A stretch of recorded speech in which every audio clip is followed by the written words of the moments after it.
projet bi dafa war a def li ñuy wax jël ndox mu bare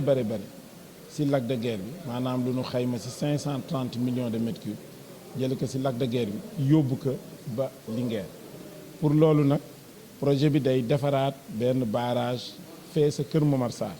barrage boo xam ni léegi vannes yi suy tëjoog di ubbeeku dañ koy motoriser dootu nekk lu ñuy def ak loxo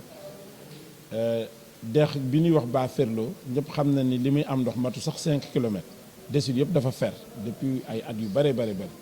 dañuy gasaat dex googu ci 70 kilomètres jëlee ko Kër Momar Sarr ba ndox mi egg Mbula su ñëwee bu Mbula ñu def fa benn station de pompage bu mag ak mu pomper ndox mi yéegee ko ci kaw tund bi nekk foofu ñu def foofu benn lac artificiel su ñëwee nag ba remplir ko mu amaat canal bu yaatu am yaatuwaay 15 mètres buy jógee Mbula egg ba Linguère sur 15 am largeur 15 mètres mën na wax canal boobu dina mat longueur 45 kilomètres. natt boo xam ni am nañu ko natt dans la zone nord mooy gis nañ ni hectare bu nekk ña fay liggéey de manière directe ou indirecte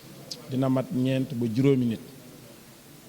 Préferlo dina tax ñu mettre en valeur 4,6 mille hectares soo jëlee hectare bu nekk ñeenti nit rek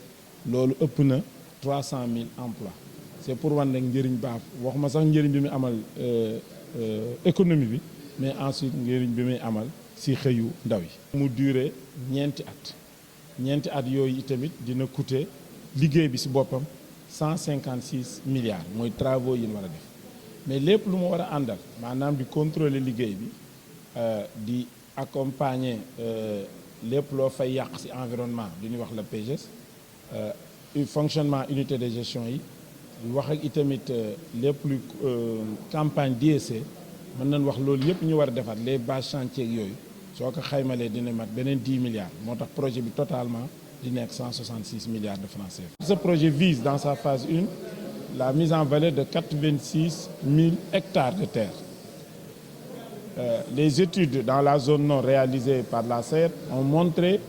que pour chaque hectare, en termes d'emplois directs et d'emplois indirects, c'est estimé à 4 emplois directs ou indirects par hectare. 86 000 hectares, s'il est mis en valeur, vous imaginez déjà le nombre d'emplois que ça va créer. Il faut noter que ce projet est phasé. D'abord, il y a une première phase qui concerne toutes les infrastructures sur le lac de Guiers qui est financée par d'autres partenaires à travers le PICEA, le projet intégré pour la sécurité de l'eau et de l'assainissement. Mais pour le Préferlo proprement dit, il s'agira premièrement de réaliser, de construire un ouvrage hydraulique, un barrage de régulation à Kër Momar Sarr. Ensuite,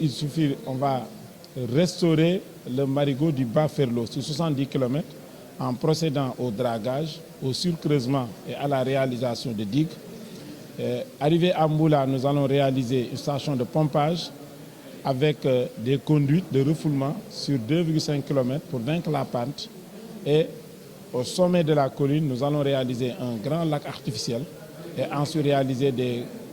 un canal à ciel ouvert sur un linéaire de 45 km pour arriver jusqu'à Linguère. Donc vous voyez vraiment, ce sont des ouvrages d'une très grande importance qui va quand même, comme je l'ai dit tout à l'heure, permettre de restaurer tout ce qui est les écosystèmes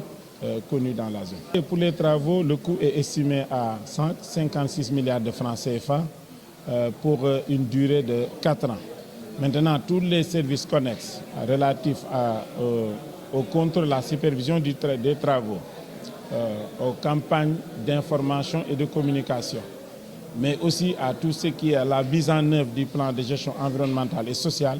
est estimé à environ 10 milliards de francs CFA.